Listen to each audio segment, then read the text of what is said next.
Come on in.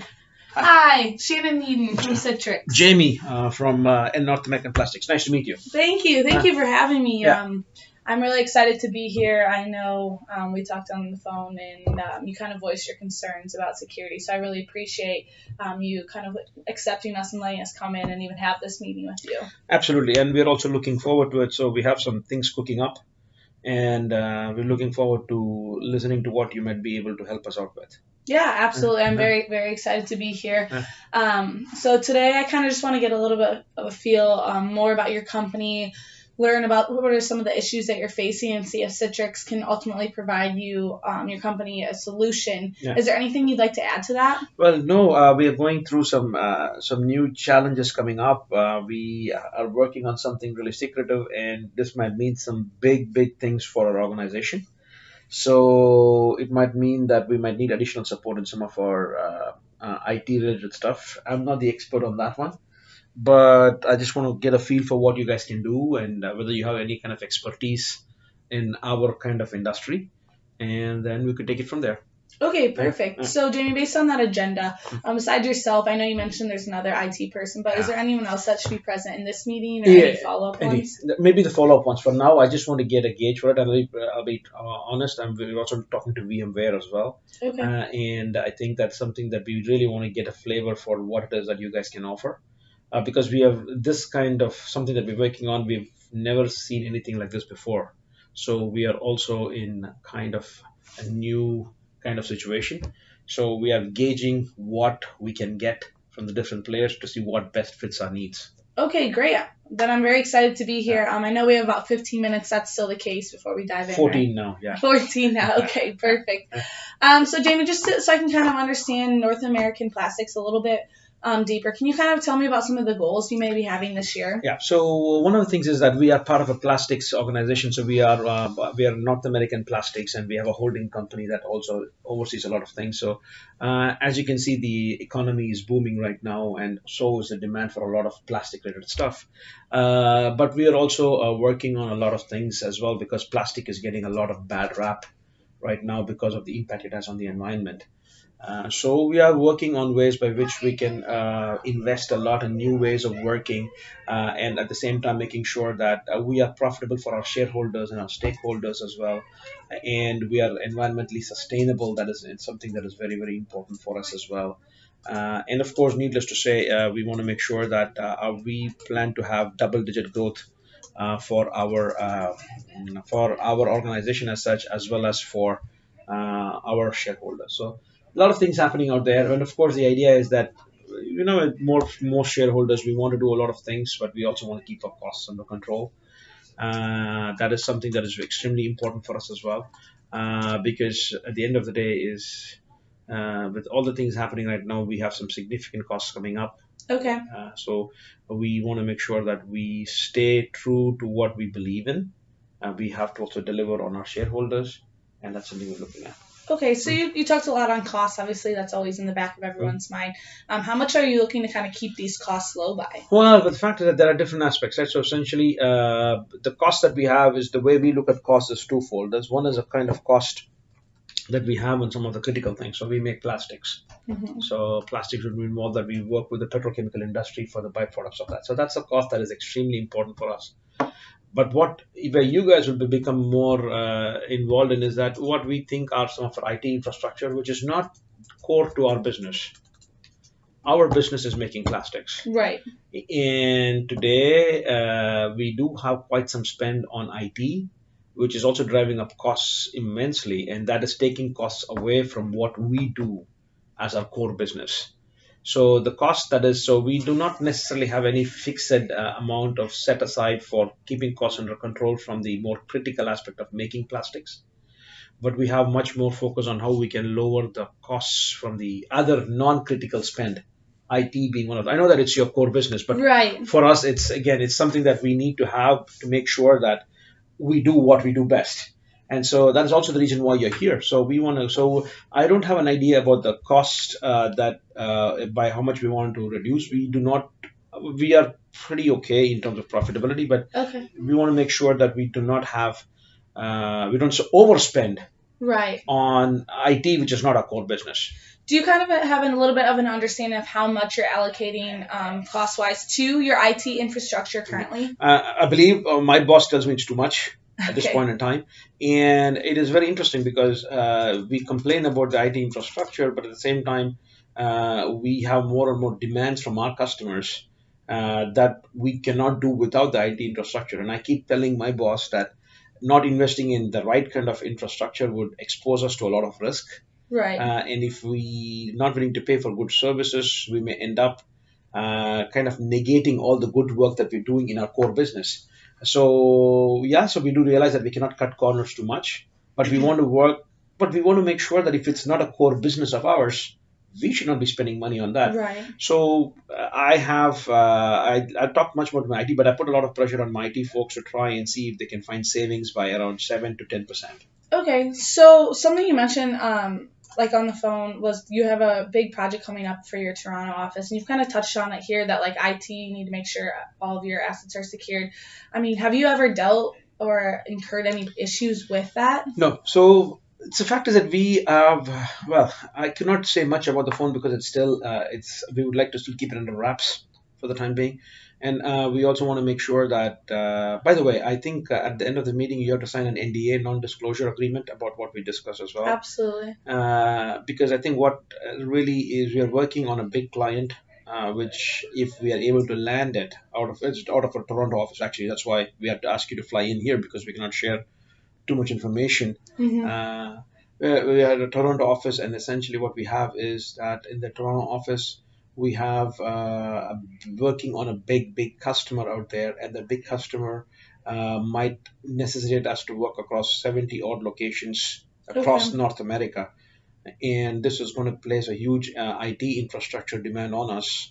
I was just telling you that my boss just asked me to cut costs, and I'm asking my IT folks, Right. and now this suddenly is coming up with a lot more in terms of IT infrastructure that we need to work on. So with these 70 plus locations that you mentioned, do you currently have a good infrastructure that will help all the people across kind of reach your customer But needs? that's why you're here. So essentially, so what we have is that we have 70 plus offices, and I'm assuming that one of the requirements that our customers are going to have is that at any one point in time, they need to know what is happening in each of the 70 locations. Because at the end of the day, is when they work with North American Plastics in 70 locations, they expect us to deliver in each of Right. these, and they want to know what is happening. So a kind of ability to manage. So we need to have people in the Toronto office being able to take a look at whatever is happening across the Right. 70 locations So and what be would able to. happen if they weren't able to? Oh, if they're not able to, again, essentially the fact is that, again, because this, the client is trusting us for the first time, it could Mm-hmm. mean that we may not be able to deliver on certain promises, which means that the trust is likely to drop, and it might place a big kind of issues for us in terms of trying to build repeat business with that particular customer. We may lose goodwill.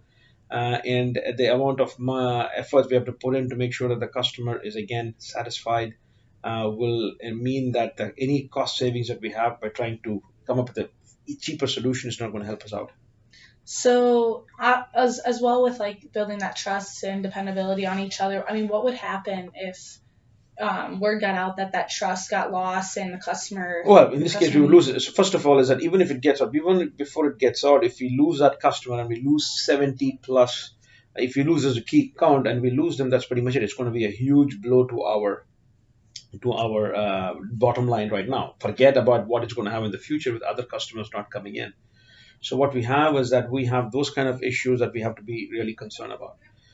And I have a couple of other concerns too, because 70 locations, we also want to make sure that this is a key account. We need our folks traveling across different locations, and when they travel across different locations, they should be able to access information about any plant anywhere. Mm-hmm. So we also want to make sure that that ability of transparency and ease of using it has to be something that is very good. The look and feel of Absolutely. something that we Absolutely. think is also important as well. So I really appreciate you sharing all that information with me, being profitable for the shareholders, growing in double digits, and then you also have a lot of pressure from your boss keeping costs low, Mm. but you also want to make sure that you're having that dependability from Yeah. that IT department across those 70, 80 plus locations for this new large client. Yeah. So kind of based on everything that I've learned today, I believe that, I know you mentioned you were talking to another competitor, but I think Citrix would be a great fit for you guys. Just to start off, I mean, something you stressed upon was you're dealing with this new client and you're having these 80 plus locations. Yeah. So with our Citrix Cloud, when all of these workers under North American Plastics are out in the trade, they're able to pull up their desktop and all the information from that cloud, which will ultimately help them keep your customer satisfied as well as help them keep their customer satisfied. How does that sound like something that you're absolutely? I think to me that's what we would call like an Olympic minimum. We absolutely need to get that right because this is something that we really have to work on. If we don't do it, the customers are not going to be happy. But what concerns me much more is we saw the price from your competition and we were really shocked by what it is. So we are thinking about the fact that what if we decide to try and do everything ourselves? So do it ourselves in terms of having our own IT department try to figure it out because the cost you're talking about is pretty exorbitant. Okay, yeah, absolutely. So some of our other customers have felt that way in the past, especially trying to keep costs low. However, what they've found is that when they're trying to cut those costs or go with a lower competitor, they're not getting all the necessary tools. Oh, I'm not talking about lower competitor. My question is, I'm talking about my own people. Maybe I just need to invest in my own people to actually try and do this. Absolutely. So you're talking when you're talking about investing in your own people, you're talking about an IT person at almost every single one of those locations. So you mentioned there's 70 plus. So with an IT person, you're going to be looking at not only their salary, their benefits, all those other incurred costs. Whereas if you looked at Citrix, we're focusing on the cloud. And we can bring that desktop and all that information to each person and essentially take that off of your back as well as not having to hire out other people for it as well. Did that kind of answer your concern? Well, we'll still talk about it, but still, it's good for me to at least know that if I can do this, I can focus on my core business and not invest on something that is not part of my core. Absolutely, absolutely. And also, you mentioned that security is a huge issue within your company, especially dealing with these new clients. And the Toronto thing, I know you stressed that on the phone with me. So with our Citrix Cloud, we can look at it as the cloud having here. But if there is a need for security and that extra that you just may not feel comfortable, we can give you kind of like a hyperlink off of it. And that's just for North American Plastics. So you won't even be associated with the whole cloud as a whole. You'll have your own individual cloud. But I think eventually we might actually ask for that as well because even though we trust the security of Citrix, we want at least the luxury to know that we have our own cloud so that people can go and use their usernames and passwords and stuff like that. One of the concerns that I actually have is that I'm sure that if you say cloud, you're going to be looking at data in data centers. So my concern is that how protected are you in terms of any natural disasters or something like that in case something happens, so that if you have power outage or if the data centers are not accessible, I'll have to go back and then worry about the fact that if my customer asks me a question, I'll have no access to it. Yeah, absolutely. So that's what's really great about the cloud. That's a great question. So if they're in terms of these natural disasters, they do happen, you're not actually dealing with a physical place where it's all kind of up in the air, up in that cloud. So even though there could be a disaster in Florida, here in Toronto, everything can still be in the cloud and you can still have all that access, especially all across. So it's not an actual thing that can get destroyed in that natural disaster. Did that answer your question? Absolutely. So, but I think I'm running out of time. So yeah, absolutely. So based on everything we learned today, with keeping your costs low for IT as well as you're trying to be profitable as well through keeping those costs and growing by double digits by keeping all of your information secure, keeping your customers happy. I know you mentioned you were looking to talk to someone else in IT. So I would love to set up another meeting with yourself as well as anyone else that should be present in that decision, so we can ultimately help your company, North American Plastics, get this key account and continue to help you reach those goals. Sounds good. Perfect. I look forward. How's next Tuesday at 10? So I will check with my secretary and we can take a look at it. Awesome. Thank you very much, Jamie. Thanks. Good. So how do you feel? Not bad, huh? Well, a couple of things as well. So the cloud, okay, this is what I have to say. This is what I'm, So the cloud it's not that the clouds, for example, if you say you have Gmail. Yes. Right?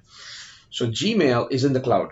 because you can access it on your phone, you can access it anywhere. Right. But Gmail, it's not that you have a data center for you in Indiana and a data center somewhere else. The cloud means that you could be in anywhere, but all the data is sent to one centralized location.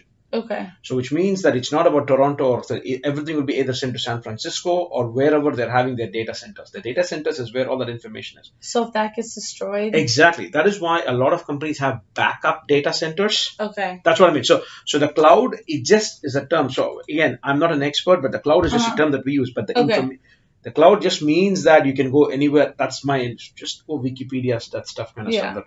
But every information, every time, have you ever wondered when you go into Google and you're so lazy that you do not want to type in your username and password every time you have set up? It's all stored, that information is stored in a data center. So I recommend the data center and then the backup one as well. There's two things. That is why companies now have on-premise. So what you have multiple options. So your decision of taking a look, I think let's move to my office now. So let me just finish.